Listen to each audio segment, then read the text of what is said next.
Last time हम लोगों ने डिस्कशन किया था ऑटो स्केलिंग शायद, राइट।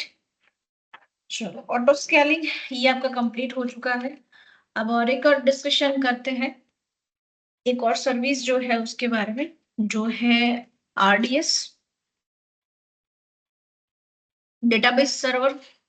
तो डेटाबेस के सर्वर्स जो है वो किस तरीके से आपको क्रिएट करने हैं, इसके लिए यहाँ पे एक सर्विस है आरडीएस की, जिसको बोलते हैं रिलेशनल डेटाबेस सर्विसेज, यानी कि अमेजॉन रिलेशनल डेटाबेस सर्विसेज। अब ये services as a structural format के अंदर यूटिलाइज करनी है। रिलेशनल डेटाबेस ऐसे डेटाबेस के अलग अलग टाइप है, अभी तो ये जस्ट एक ही टाइप है रिलेशनल डेटाबेस। वैसे आपके पास डेटाबेस के टाइप आप देखने जाओगे तो नंबर्स ऑफ डेटाबेसेस जो है वो अवेलेबल है। जैसे कि मैं ऐसा कुछ बोलूं कि मुझे एज अ स्टोरेज चाहिए तो स्टोरेज डेटाबेस बना सकते हो। एज अ एप्लीकेशन तो एप्लीकेशन डेटाबेस जो है वो क्रिएट कर सकते हो।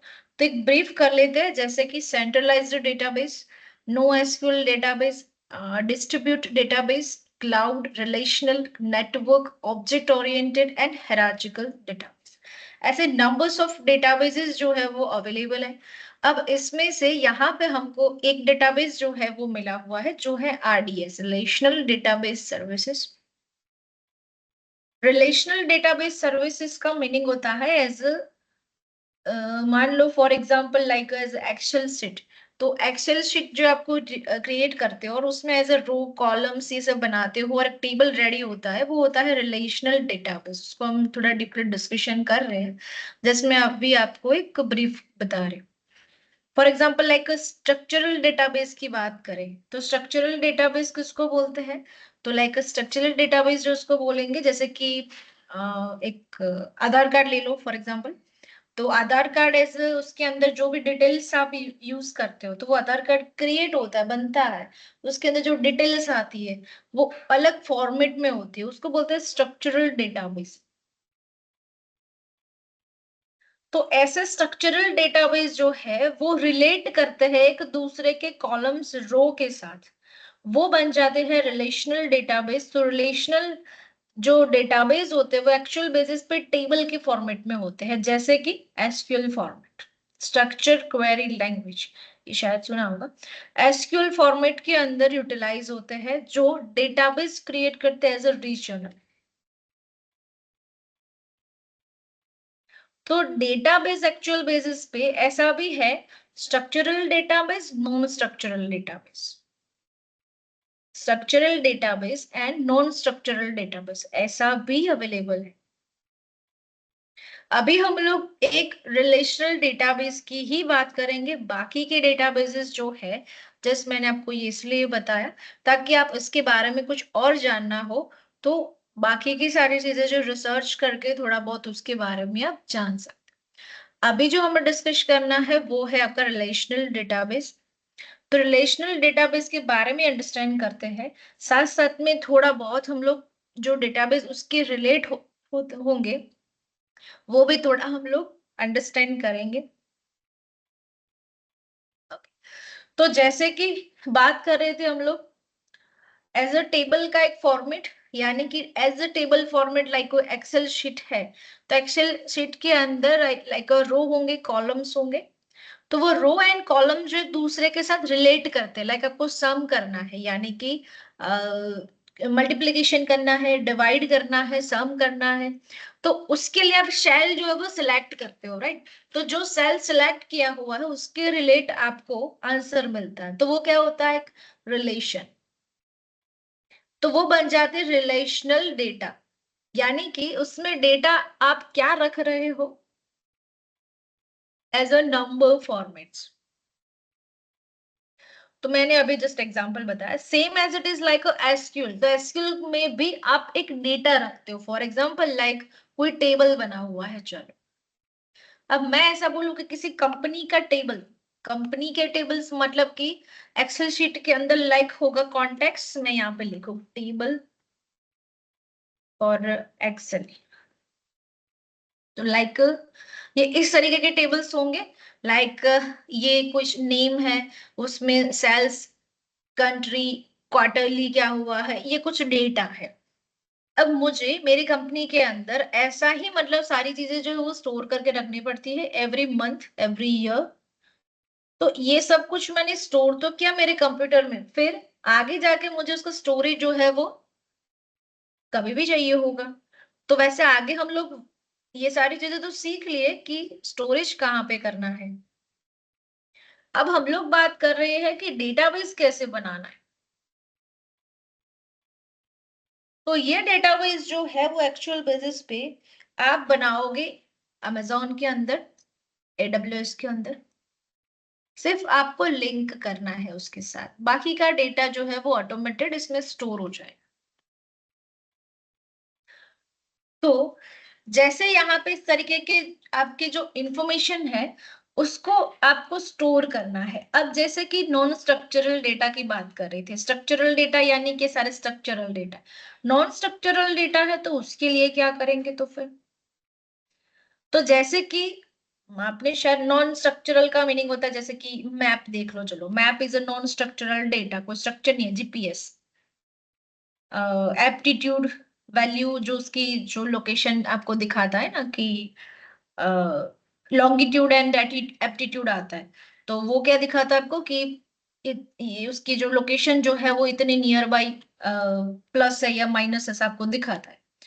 तो ये एक्चुअल फॉर्मेट जो होती है वो नॉन स्ट्रक्चरल, को स्ट्रक्चर नहीं है उसका, कोई भी random data, right, random data जिसको बोलते हैं नॉन स्ट्रक्चरल डेटा, वो एक्चुअल बेसिस आपको यूज करना है तो उसके लिए है no SQL database server. No SQL database server होते हैं, जैसे ये एसक्यूएल डेटाबेस सर्वर है, वो होते हैं नो एसक्यूएल डेटाबेस सर्वर। तो नो एसक्यूएल डेटाबेस सर्वर जो है उसको ऐसे बोल सकते हैं आपकी सेमी स्ट्रक्चरल डेटा हो सकता है, स्ट्रक्चर भी बोल भी नहीं सकते, थोड़ा बहुत आ भी सकता है, यानी कि semi structural data. For example no no SQL database आपने शायद सुना हो तो डायनामो डीबी, मोंगो डीबी, ये सब जो है वो नो एसक्यूएल डेटाबेस है। एसक्यूएल डेटाबेस एक्चुअल बेस पे नहीं है वो। और भी है जैसे मोंगो डीबी बोला मैंने, हाँ तो मोंगो डीबी है, डायनामो डीबी है, कॉस्मोस डीबी भी है, कैसेंड्रा भी है। ये सारे अलग अलग डेटाबेस है, database non structural non SQL आप लिखोगे ना, नो एसक्यूएल डेटाबेस, तो ये उसके लिस्ट आउट आती है नो एसक्यूएल डेटाबेस की। नो टैबुलर फॉर्मेट, कोई फॉर्मेट नहीं है उसकी, एक्चुअल बेस पे कोई फॉर्मेट होती है वैसे कोई फॉर्मेट नहीं मिलती है आपको। तो आप ऐसी कोई फॉर्मेट जो है वो यूज करना चाहो, ये अलग अलग फॉर्मेट्स है तो उस फॉर्मेट के रिलेट कुछ आइडियाज दिए हुए कि ऐसा हो सकता है। और ये नो एसक्यूएल है तो ये लाइक कॉलम भी हो सकते हैं, नहीं भी हो सकते, की हो सकती है, ग्राफ भी हो सकता है, डॉक्यूमेंट भी हो सकता है, नथिंग, मतलब कि ऐसा फिक्स नहीं है कि यही होगा। अब एक्चुअल में एसक्यूएल डेटाबेस है तो उसमें फिक्स है कि टेबल ही होंगे, राइट। नो एसक्यूएल है तो कुछ भी हो सकता है। तो ऐसे अलग अलग डेटाबेस है, और वो डेटाबेस जो है वो सारा आपको स्टोर करवाना है, आप कहीं पे भी स्टोर तो रखोगे ना, क्योंकि database is a main server, right. तो अब मेन सर्वर लाइक इस तरीके से यूटिलाइज होते हैं, जस्ट एक एग्जांपल दो मैं आपको कि मेरे पास बहुत सारा डेटा जो है वो अवेलेबल है, उस सारे डेटा को मुझे स्टोर करना है तो स्टोर के लिए जगह चाहिए, तो जगह एज आपके पास डेटाबेस है। और अब ऐसा है कि इंस्टाग्राम है, फेसबुक है, तो वो इंस्टा फेसबुक के सर्वर्स जो आप देख रहे हो, वो सारे सर्वर्स जो है वो कहाँ पे होते हैं एक्चुअल बेसिस पे, तो कहीं ना कहीं स्टोर होंगे। अब क्वेश्चन ये आता है कि चलो फेसबुक इंस्टाग्राम पे तो हर रोज एवरी यूजर्स जो है वो यूज करते हैं, कुछ स्टोर करते हैं, कुछ पोस्ट करते हैं, तो वो सब क्या है, एक स्टोरेज है। तो वो स्टोरेज आपका रहता कहाँ पे है, कहीं पे तो स्टोर तो होगा वो। तो लाइक वन डे की वन हार्ड डिस्क चाहिए पूरे वर्ल्ड को काउंट करो तो ऐसा आप गिन सकते हो। अब मैं जो फॉर्मेट यूज कर रही हूँ वो सेम टू सेम फॉर्मेट में वो डेटा जो स्टोर होता हो तो बहुत ज्यादा उसके लिए स्पेस चाहिए होगी, करेक्ट। तो अब यहाँ पे लॉजिक्स ऐसे है कि ये सारे जो डेटा हम लोग स्टोर करते हैं ना फेसबुक इंस्टाग्राम में, वो एक्चुअल बेसिस पे स्टोर होते हैं, हम यहाँ पे पोस्ट करते हैं, कुछ भी करते हैं, तो हमारा पुराना डेटा जो है, वो सारा डेटा जो है वो स्टोर होता है एक कंप्रेस्ड फाइल के अंदर, सब मिक्स हो जाता है, पिक्चर, टैक्स, वो सब एक मिक्स होके एक फाइल बन जाती है, एकदम कंप्रेस्ड फाइल होती है। लाइक 1 TB की फाइल जो है वो 5 MB में बन जाए, 10 MB में बन जाए, इस तरीके की प्रॉपर कंप्रेस हो जाता है। और वो कंप्रेस करने का काम जो करता है, शायद हडूप सुना हो तो, ये एज अ टेक्नोलॉजी है, जिसमें जो आपने मतलब कि जो भी फॉर्मेट्स ने एनक्रिप्ट करके दिया हुआ होगा, उसको फिर वापस डिक्रिप्ट करके जब आप ओपन करते हो तो आपको तो एज इट इज मिलता है, आपको नहीं पता है कि वो डिक्रिप्ट हुआ एनक्रिप्ट हुआ, आपको तो पता होता नहीं है। तो ये बैकएंड के अंदर जो सारी प्रोसेस हो रही है, उसके लिए बहुत सारी अलग अलग टेक्नोलॉजीज यूज हो रही है, जिसमें से एक है हडूप। हडूप शायद सुना हो या तो आगे आए, अपाचे हडूप ओपन सोर्स ही है। अब ये जो है वो क्या काम करता है, सबसे पहले तो ये क्यों इंपॉर्टेंट है, एक फॉर्मेट है, एक वे है। मैंने मेरे मशीन में से कोई डेटा निकाला, किसी और वहां पे स्टोर हुआ, सालों भर स्टोर होता है उसका, मैं आपको एक बैकएंड बता रही हूँ, सीन बता रही हूँ, क्योंकि एक्चुअल बेसिस पे ये आपको कहीं देखने को नहीं मिलेगा। बट ऐसी टेक्नोलॉजी है जो उसको कंप्रेस्ड करके वहां पे रखेगी, फिर जब आपको चाहिए, लिखा होगा देखो, distributed processing of a large data set across clusters of computers using simple normal जैसे डेटाज होते हैं वो सब। तो ये एक फॉर्मेट के मतलब फ्रेमवर्क के अंदर क्रिएट कर देता है। और एक क्लस्टर, क्लस्टर का मीनिंग होता है ग्रुप बना देता है, एक स्टोर बना देता है, जिसको बिग डेटा, चलो बिग डेटा तो नाम सुना हुआ होगा, तो big data same as it is ये। तो वो बिग डेटा को एक रिड्यूस फॉर्मेट में यूटिलाइज कर लेता है।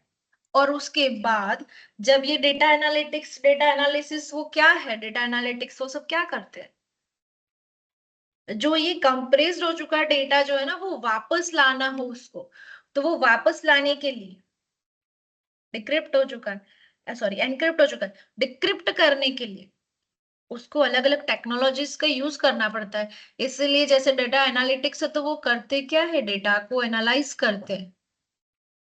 अब इसके पीछे रीजन क्या है, अब मैं एज इट इज, मैं मेरी जो फॉर्मेट है वही की वही स्टोर हो जाएगी, तो बहुत ज्यादा स्पेस रोकेगी ना, तो इसलिए हम लोग कंप्रेस्ड कर देते हैं ताकि स्पेस ज्यादा यूटिलाइज ना हो। और प्रॉब्लम ये हुई कि स्पेस तो चलो यूटिलाइज कम हो रही है, बट वापस जब उसको चाहिए तो वैसा का वैसा फॉर्मेट भी मिलना चाहिए उसको। तो ये प्रोसेस है, उसमें से हमें सीखना है आरडीएस, यानी कि रिलेशनल डेटाबेस, लाइक अ टेबल, एसक्यूएल। जो सर्विसेज आपको मिलेगी, RDS service, relational database service, ये सर्विसेज के अंदर ये आपका रहेगा डैशबोर्ड। डेटाबेसेस जब आप बनाए हुए होंगे तो डेटाबेसेस यहाँ पे मिलेंगे आपको। डीबी इंस्टांस आपको यहाँ पे मिलेगा, ये एज एक इंस्टांस के साथ क्रिएट होता है, इंस्टांस के साथ एक्सेसिबल है ना। डेटाबेस जो है वो पूरा अलग है, एक्सेसिबल है, वो एक्सेस हो सकता है, तो डेटाबेस जो उसका अलग से उसका इंस्टांस जो है वो यहाँ पे मिल भी सकता है। और आप यहाँ पे नहीं बनाना चाहते हो डेटाबेस, सिर्फ क्रिएट करना चाहते हो, तो आगे जो इंस्टांस जो है उसके साथ लिंक भी कर सकते हो, तो दोनों मेथड अवेलेबल है। राइट, चलो यहां से करते हैं क्रिएट डेटाबेस।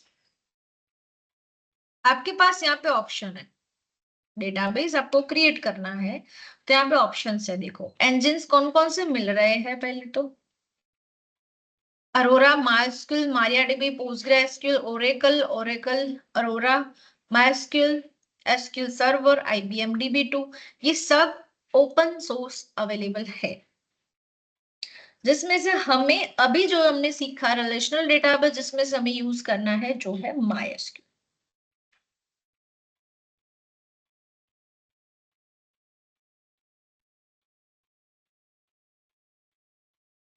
ये भी यूज कर सकते हो।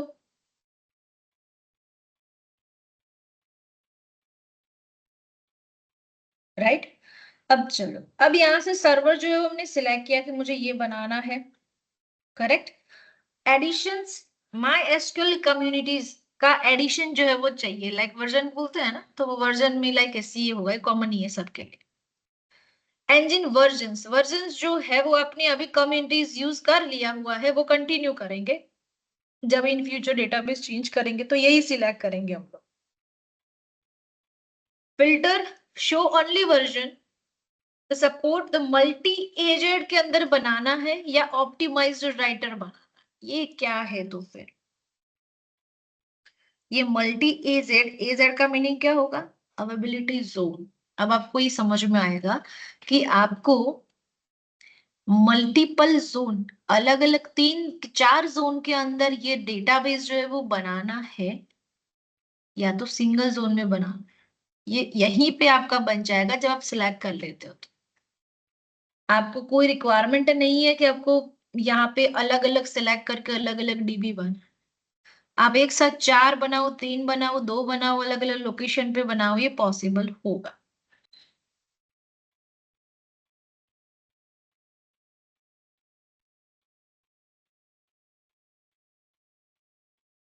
डन।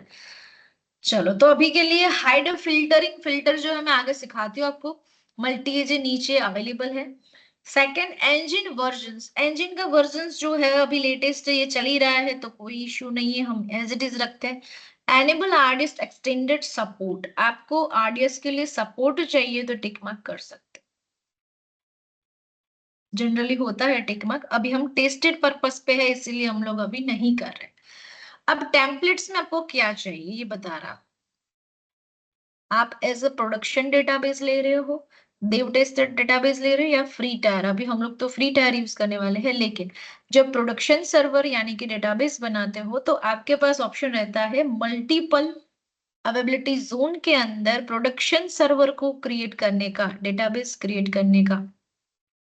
तो 3 जोन में अलग अलग क्रिएट हो जाएंगे ऑटोमेटिक, आपको बनाने की जरूरत नहीं है। क्लस्टर यानी कि वन टाइप ऑफ स्टोरेज समझ लो, और इंस्टांस यानी कि एक्सेस।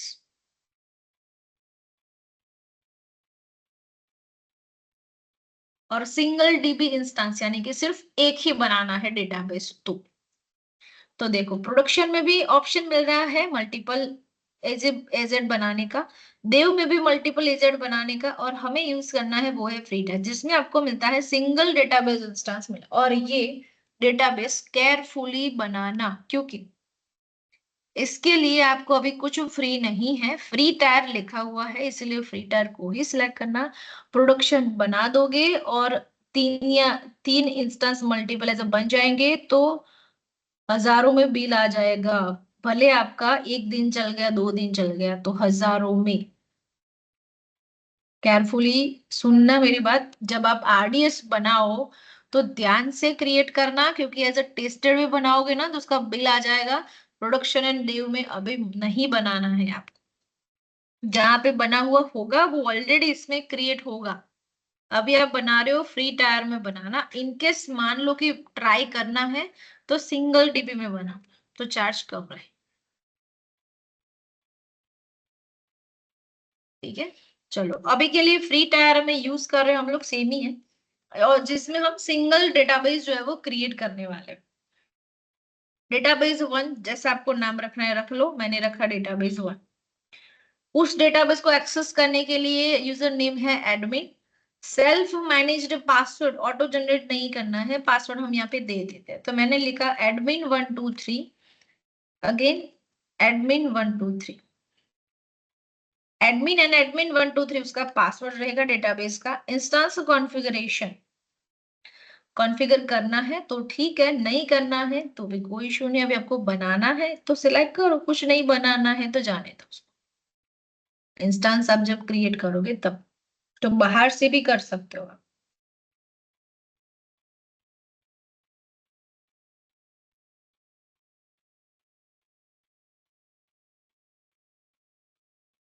ठीक है, तो यहाँ पे ये ऑप्शंस है, तो इसके अंदर आपको जो सेटअप करना है आप कर सकते हो। यहाँ पे डीबी इंस्टांस के लिए, ठीक है, ये अभी के लिए मैंने उसको 1 GB रैम जो है वो दी है, आप चेंज करना चाहो कर सकते हो। जैसे यहाँ पे भी इतने खास आपके पास ऑप्शन वैसे मिलेंगे भी नहीं। दोनों 1 GB ही है। हाँ 1 GB ही है, चलेगा, चलो T4G। ठीक है, वन एक जोन में बना रहे हो ना, इसीलिए ऑप्शन नहीं मिलेंगे। ओके, अगेन देन स्टोरेज पे चलते हैं। तो स्टोरेज आपका GP2 20 GB अवेलेबल है। Additional storage, storage auto scaling देखो, अब आपको वो प्रोसेस करने की जरूरत नहीं है। डेटाबेस में ऑटो स्केलिंग ऑटोमेटेड खुद बना लेगा वो। इनकेस मान लो खराब हो चुका आपका डेटाबेस, तो वो खुद क्रिएट कर लेगा इसी सबको फॉलो करके। जो आप अभी दे रहे हो ना, उन सबको वो फॉलो कर लेता है। मैक्स टू मैक्स थ्रेशोल्ड्स कितने हैं स्टोरेज के? 1000। मतलब कि 22 GB तक आप स्टोरेज अलोकेट कर, 22 GB से 6144 GB तक अलाउ कर सकते हो स्टोरेज के लिए।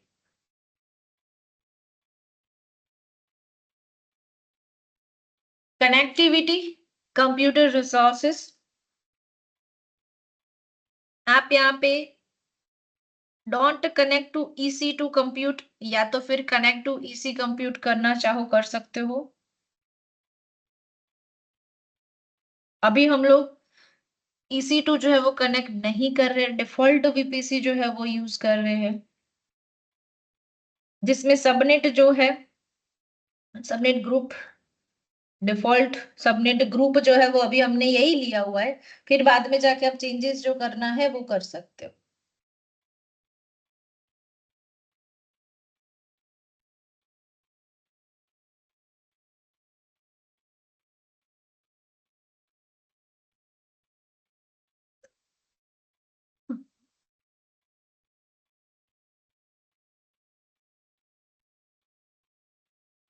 डिफॉल्ट VPC के सबनेट दिख नहीं रहे, virtual private cloud as default VPC।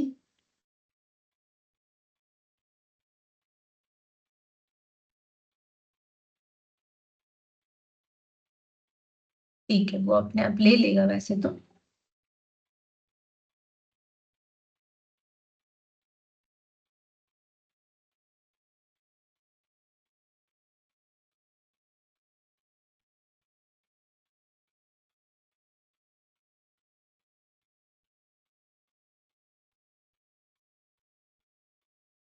Security group, security group में फायरवॉल है।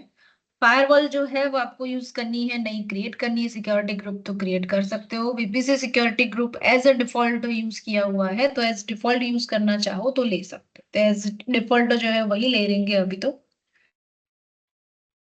ठीक है, चलो तो जोन ए जो है वो सिलेक्ट कर लेते हैं हम लोग अभी के लिए। एक ही सिलेक्ट करना है मुझे।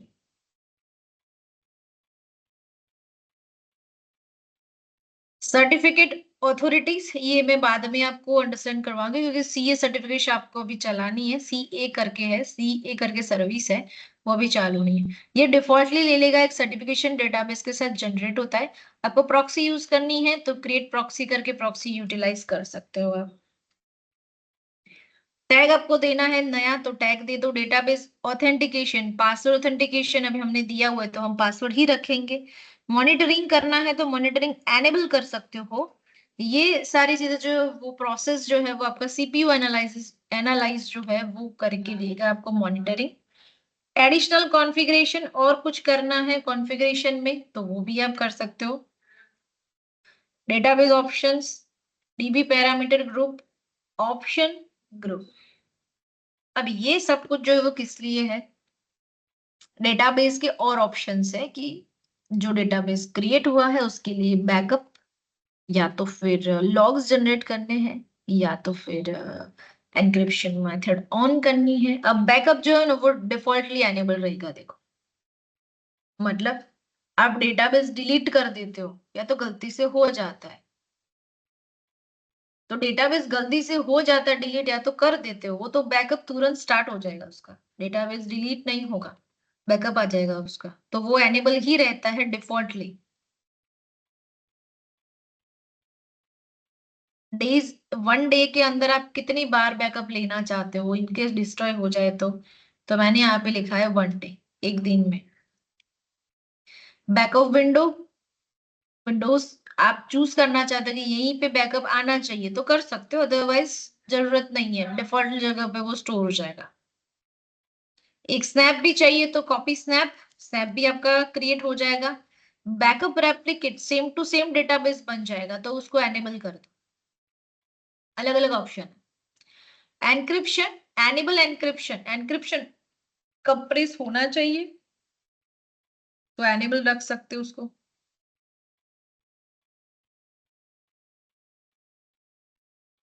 केएमएस की है, ये भी अभी चलानी है आपका।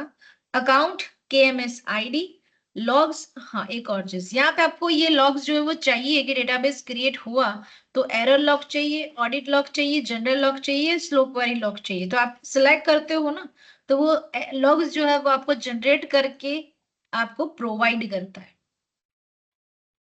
तो ये लॉग्स आपको चाहिए तो ले सकते हो।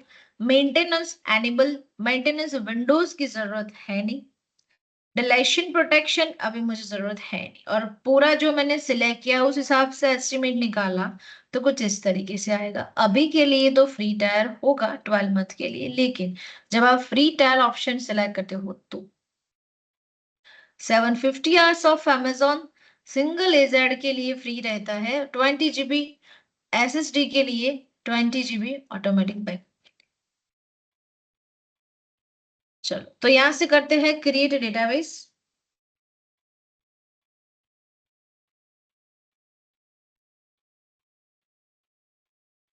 डेटाबेस जो है वो आपका संदीप मैम, क्रिएट हो चुका है।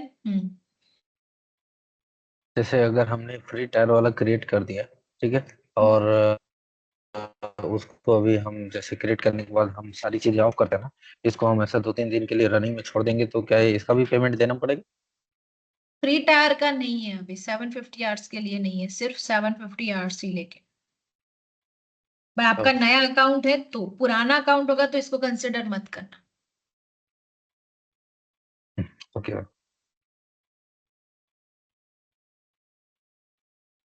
ओके सो डेटाबेस जो है वो क्रिएट हो रहा है।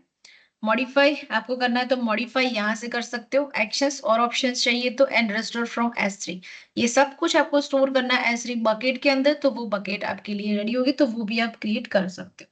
ये क्रिएट होता है तब तक हम लोग एक इंस्टांस जो है वो रेडी कर दे, क्योंकि यहाँ से हमने इंस्टांस बनाया नहीं है।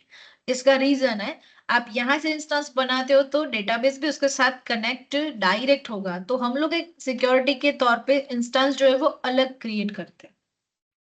देन यहाँ पे मैंने लिखा VM इंस्टेंस 1, जिसमें हम same as it is Linux जो है वो एक्सेस करेंगे, की जो है वो प्रोवाइड कर दे उसको, लिनक्स की एनेबल है। सबनीट जो है वो 1 में कर दो, सिर्फ 1 बाकी का एज इट इज रहेगा enable and all.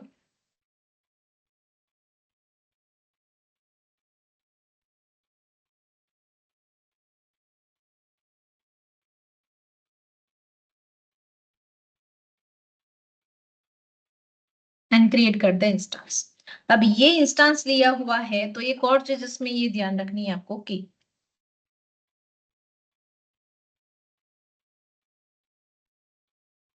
Security group जो है उसमें आपको अलाउ करना है 3306, क्योंकि माई एसक्यूएल यानी कि एसक्यूएल के लिए आपको यूज करना पड़ेगा 3306 port number.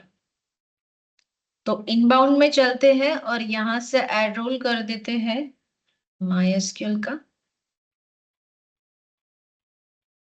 3306 for all IPv4।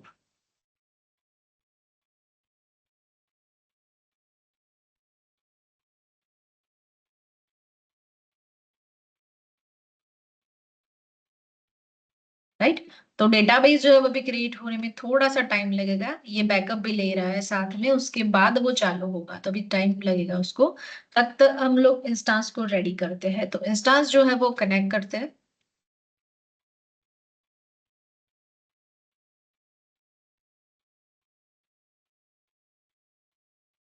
अब एक डेटाबेस आपको एक्सेस करना है, राइट? अभी लास्ट टाइम जो हमने देखा था उस हिसाब से हम लोग देखें तो उसके लिए पैकेजेस चाहिए होंगे सबसे पहले तो मैं यहाँ पे करूँ yum इंस्टॉल,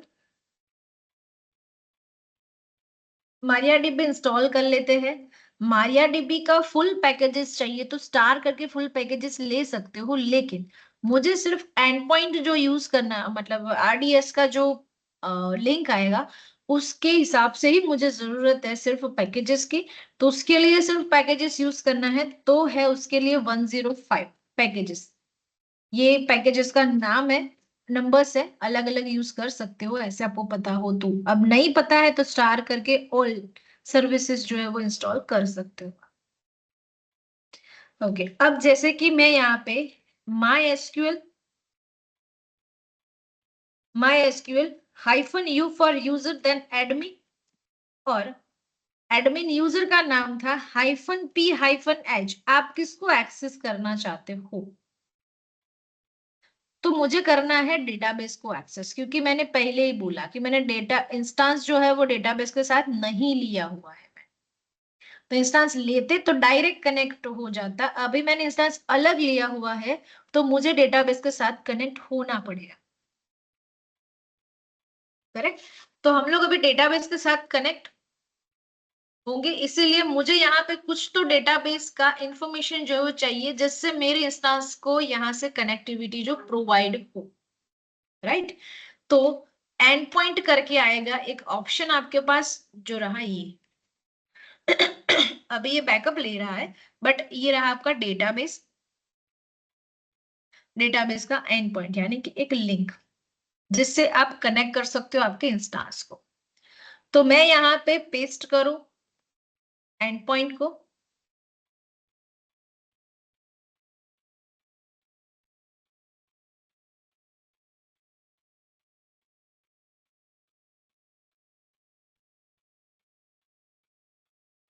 देन तो ये आपका एक्सेस होना चाहिए। अब जैसे एंटर, शायद वो चल रहा है, शायद एक्सेस हो गया होगा। तो ये हुआ आपका डेटाबेस एक्सेस, राइट? यहां से आप शो डेटाबेस, अब इसके अंदर एक्चुअल बेसिस पे कुछ होगा नहीं जैसे आपको रखना पड़ेगा, डिफॉल्ट भी नहीं होगा। डिफॉल्ट सिर्फ इंफॉर्मेशन है कि information schema, MySQL, performance schema, sys, ये सब जो है वो डेटाबेस एक्चुअल बेसिस पे जो डिफॉल्ट होगा आप जब रखना चाहते हो तो रख सकते हो। अभी के लिए यहाँ पर डिफॉल्टली अवेलेबल है, जो हम लोगों ने रेड हैट के अंदर सीखा था वो सेम प्रोसेस जो है वो आपको यहीं पे यूज करनी है। तो देखो वहां पे कितनी लंबी प्रोसेस थी और यहाँ पे ये इस तरीके का एक्सेस होगा। तो यहाँ पे डेटाबेस बनाना बहुत ही इजी है। इजी है मतलब यहाँ पे सिर्फ आपको सिलेक्ट करना है कि आपको क्या क्या चाहिए, यहीं से डेटा इंस्टेंस लेना है तो यहीं से ले सकते हो। अलग से इंस्टेंस क्रिएट करना है उसका एक रीजन है, इसीलिए मैंने आपको अलग से बताया हुआ है। अलग से इसलिए हम लोग लेते हैं ताकि अब डेवलपर होगा तो डेवलपर को ये डेटाबेस एक्सेस करके उसमें चेंजेस करने होंगे, क्योंकि वो तो वो लोग ही यूज करेंगे डेटाबेस, तो हम तो बना के छोड़ देंगे उसमें सब उसका डेटा रख के। रो टेबल बनाना हमें आता नहीं है, एसक्यूएल हमें आता है, तो वो बनाएगा एसक्यूएल का जो भी डेटा। अब मैं ऐसा बोलूं कि पुट्टी चालू करो उसमें एक्सेस करो उसमें काम करो तो उसको कैसे पता चलेगा? तो उसका जो प्लेटफॉर्म है और जो हमने जो लिनक्स मतलब कि एडब्ल्यूएस में जो डेटाबेस बनाया हुआ है उन दोनों को फिर कनेक्ट करना पड़ेगा। तो इसका मीनिंग तो ये हुआ कि वो थर्ड पार्टी डायरेक्ट मेरे डेटाबेस को एक्सेस कर लेगा और उसमें जो जो है वो देख सकता है, वो डिलीट कर सकता है, एडिट कर सकते हैं, तो बीच में कोई सिक्योरिटी तो रही ही नहीं। इसीलिए हम लोगों ने अलग से इंस्टेंस दिया हुआ है ताकि उसके अंदर हम लोग सिक्योरिटी प्रोवाइड कर सके। कैसे? पोर्ट नंबर चेंज करके।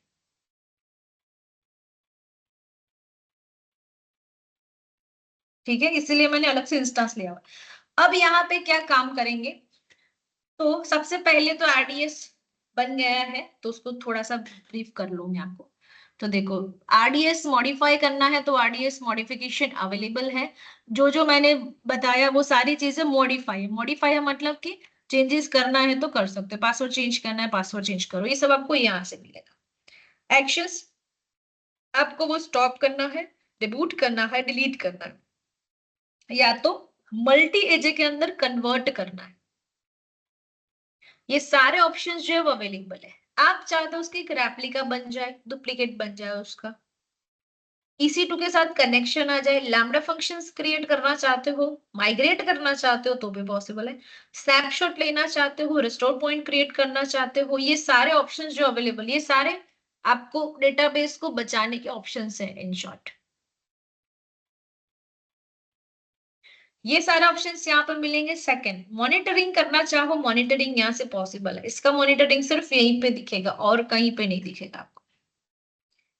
Logs and events, logs and events आप यहाँ पे देख सकते हो, कुछ भी प्रॉब्लम हुआ हो, फिनिश डीबी, बैकअप लिया, क्रिएट किया, रिस्टोर किया, ये सब, मतलब कोई ऐसा बोले ना कि मैंने डेटाबेस के साथ तो कुछ गलत नहीं किया हुआ है, आप देखना चाहो ना तो पूरा मॉनिटरिंग यहाँ पे आ जाता है।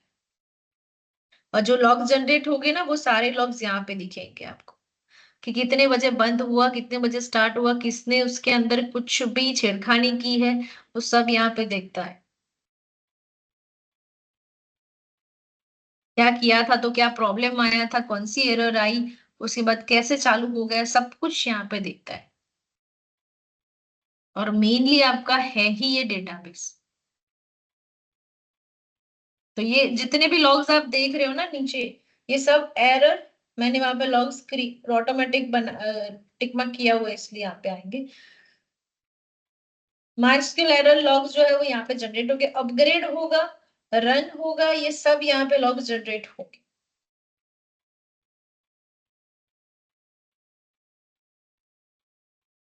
राइट, चलो तो ये सारा उसका इंफॉर्मेशन है, कॉन्फ़िगरेशन, ये कॉन्फ़िगरेशन एनक्रिप्शन और वो सब यहाँ पे जो उसके बारे में लिखा है, इंफॉर्मेशन आपने दी हुई वो सब आपको यहाँ पे मिल जाएगी। देन, तो डेटाबेस आपको यहाँ से देखना है, तो डेटाबेसेस जो है वो आपको यहाँ पे दिखेंगे। MySQL का डेटाबेस जो है वो अवेलेबल है। तो ऑटोमेटिक बैकअप, अब मान लो कि आप उसको डिलीट करना चाहते हो, अभी मैं कर नहीं रही हूँ, जस्ट बता रहे। अब जैसे मैंने यहाँ से किया उसको डिलीट, तो क्या क्या आ रहा है डिलीट के साथ, देखो, आप इसको परमानेंट डिलीट करना चाहते हो कर सकते हो, लेकिन साथ में स्नैप भी क्रिएट होगा एंड बैकअप भी क्रिएट हो जाएगा। आपको चाहिए तो रखो, अदरवाइज टिक मार्क हटा दो।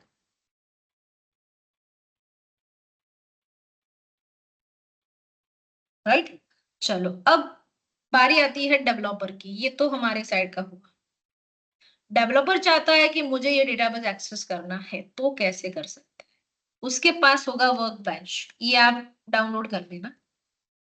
माई एसक्यूएल वर्क बेंच एक सॉफ्टवेयर यूज किया हुआ है किसी भी सर्वर को एक्सेस करने के लिए। अभी तो हमारे पास जो है उसी को एक्सेस करने के लिए हमने बनाया हुआ है। ये सारे अलग अलग सर्वर जो है वो चल रहे हैं। ओके, अभी इसको एज इट इज रखते हैं। अब यहाँ पे जो भी ग्राफिकली शो करना चाहता है उसके पास ये सॉफ्टवेयर होगा, लाइक अ डेवलपर के पास है, ये चाहता है कि जो डेटाबेस है उसको वो एक्सेस मिले। उसको एक्सेस करने के लिए यहाँ पे जाएंगे MySQL कनेक्शन पे।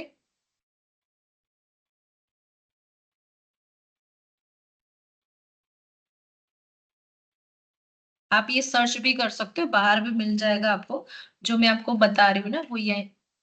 एक सेकेंड, वर्क बेंच आपको दिख रहा है शायद।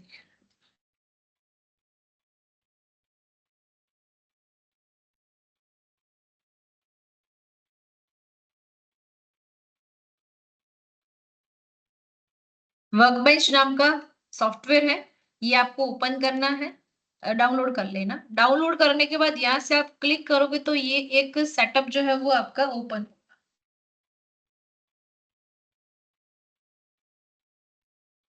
आप ये पूरी प्रोसेस देखना चाहते हो ना तो वो यहाँ से देख सकते हो। मैं यहाँ पे सर्च करके बताऊँ आपको कैसे उसको देख। आप देखोगे यहाँ पे माई एसक्यूएल एक्सेस फ्रॉम।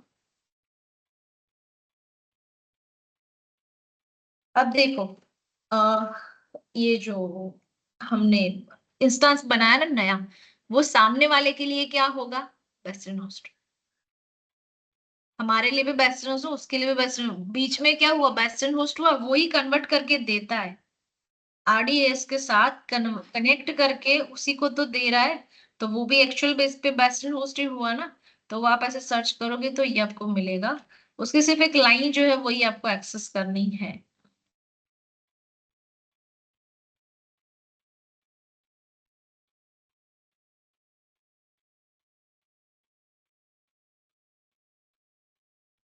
ये रहा।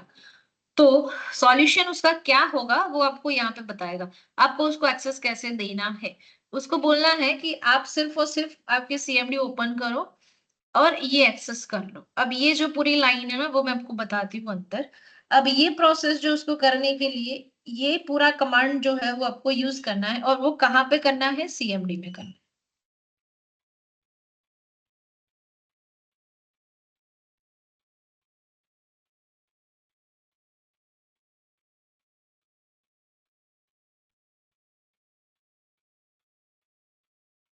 ओके, चलो cd डॉट स्लैश डाउनलोड में चले जाते हैं, वहां पे की पड़ी है नहीं।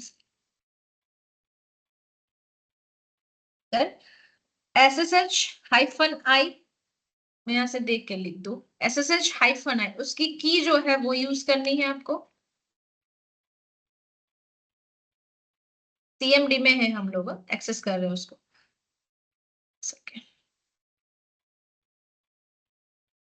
ओके, SSH हाइफन आई, की जो हमने यूज की है वो ले लो, लिनक्स की की dot पैम, hyphen F, hyphen N भी यूज कर सकते हैं, हाइफन एल भी यूज कर सकते हैं। अभी मैं मुझे ऐसा करना है कि इसने लिया हुआ है 5432, ये हमने पोर्ट नंबर जो है वो चेंज करके उसको दिया, मुझे लेना है 33 मान लो, राइट। और यहां से उससे लिया आईपी एड्रेस, हम लेंगे एंड पॉइंट, जो डेटाबेस जो है ना वो ले लेते हैं। तो उसका एंड पॉइंट जो है वो कॉपी कर लेते हैं, क्योंकि मुझे ये देना है उसको। कॉपी कर लिया, पेस्ट कर दिया, और ये आपको, वो आपको एक्सेस कहां से करेगा और आपको कहां से देना है, 3306 से।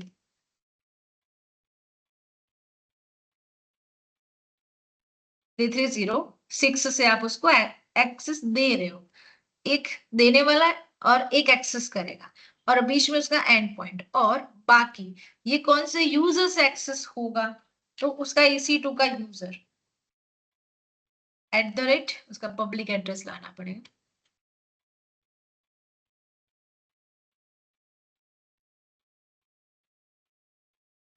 देन और उसको करते हैं एक्सेस, देखो एक्सेस हुआ, एंड करते हैं यस।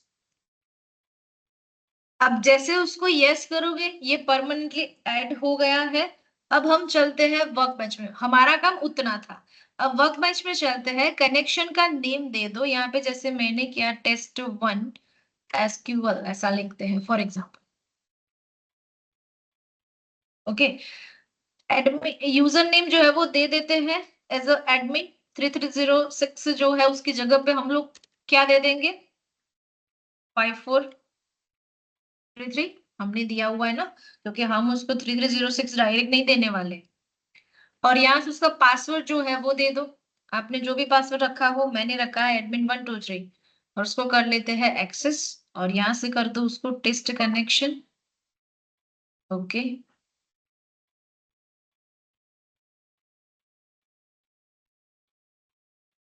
हो गया ओपन। अभी मैंने उसको डायरेक्टली एक्सेस कर लिया, ये अभी ये आएगा थोड़ी देर में, कंप्लीट हो जाएगा उसका।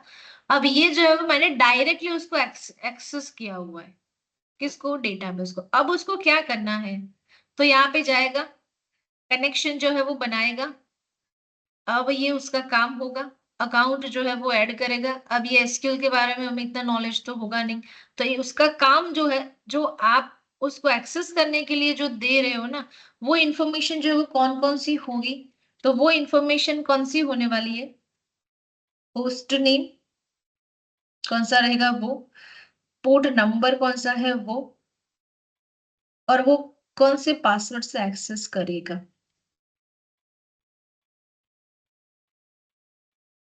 तो इसको बोलते हैं आईपी फॉरवर्डिंग। आईपी फॉरवर्डिंग या एंड पोर्ट फॉरवर्डिंग भी बोल सकते हैं, बट अभी आईपी फॉरवर्डिंग बोलेंगे क्योंकि हम लोगों ने पोर्ट चेंज करके, पोर्ट चेंज करके जो हमारा जो पोर्ट है ना 3306 उसको कन्वर्ट किया 5433 पे। मैंने उसको ऐसा बोला कि तू मुझे 5433 पे एक्सेस कर, तो मेरा डेटा जो डेटाबेस जो तुझे कनेक्ट होगा, मेरा डेटाबेस एक्चुअल में चल रहा है 3306 पे, बीच में कौन है मेरा इंस्टेंस। तो वो इंस्टेंस जो है वो पहले कनेक्ट करे, पहले वो जो थर्ड पार्टी यूजर है वो कनेक्ट करेगा मेरे इंस्टेंस को, और ये इंस्टेंस कनेक्टेड है डेटाबेस को, तो डायरेक्टली कनेक्टेड नहीं है वो, इंस्टेंस पे कनेक्टेड है वो इंस्टेंस, उसको वो पाथ जो है वो दे रहा है। तो वो 3306 पे नहीं काम कर रहा है, वो कर रहा है 5433 पे। ये एज इट इज रहेगा जब तक ये कनेक्टेड है तब तक।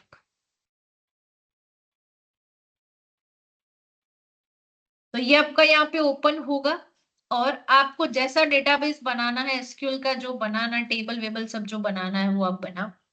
लिखा हुआ है limits of 1000 row, row and columns ये सब बनेगा टेबल्स। तो एसक्यूएल का डेटाबेस जो है वो आपने तो देखा हुआ होगा। तो जैसे मैंने यहाँ पे लिखा एसक्यूएल डेटाबेस,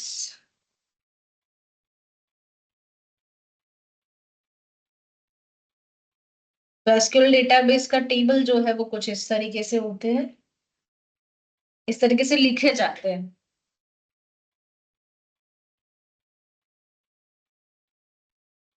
उसके डेटाबेसेस जो होंगे ना वो लाइक इस तरीके से दिखेंगे आपको, ऐसे होते हैं सब। और बनेंगे ना टेबल तो कुछ इस तरीके से बनते हैं, टेबल्स ऐसे बनते हैं, जनरेट होगी तब लास्ट में जब बन बन जाते हैं, तो ये लिखना ऐसा होता है।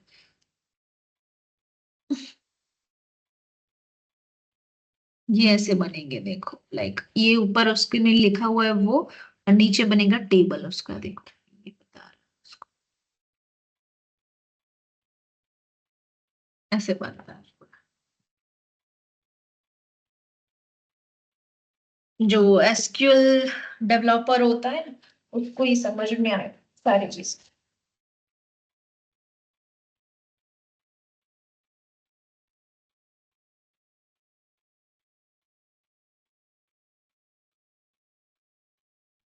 ठीक है, तो यहां से आप करते हो आरडीएस इन एडब्ल्यूएस, ये तो देखा ही नहीं एक्चुअली मैंने। तो रिलेशनल डेटाबेस सर्विसेज जो अवेलेबल है वो आप यहाँ पे देख सकते हो। और सेफ्टी के लिए आपको क्या करना है वो भी बता दिया मैंने। Benefit of RDS, easy to manage, choose to engines, आप यूज करना चाहो तो आपकी चॉइस है, या नहीं करना चाहो तो डिफॉल्ट भी है। Operational expertise and high availability, ये सारे उसके एडवांटेजेस है। तो आप किस तरीके से उसको बना सकते हो, बिल्ड कर सकते हो, ये उसके ऑप्शंस रहेंगे। उसके बाद आप उसको डिस्ट्रॉय कर लेना, अभी जस्ट डिस्ट्रॉय कर लेना, फिर इन फ्यूचर आपको उसकी जरूरत है तो आप किस तरीके से बनाओगे वो मैंने आपको समझा दिया हुआ है। तो ये आपको डेटाबेस इस तरीके से क्रिएट करना हो। ठीक है, चलो तो डेटाबेस जो है उसको रिमूव कर देते हैं। ना मुझे उसके लिए अभी स्नैप चाहिए और ना ही मुझे बैकअप चाहिए, और मुझे उससे उसको करना है डिलीट।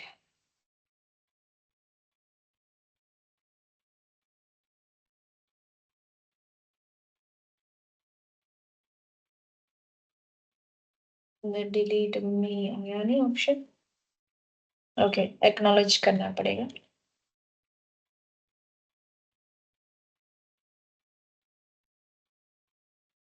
देन ये हो जाएगा क्लोज, ये ऑलरेडी आपको बंद कर देना है। बाकी की प्रोसेस, ये डेटाबेस है तो ये तो ऑलमोस्ट जरूरत नहीं है। और यहाँ से इसको बंद कर देना, और वर्कबेंच जो है वो इंस्टॉल कर लेना।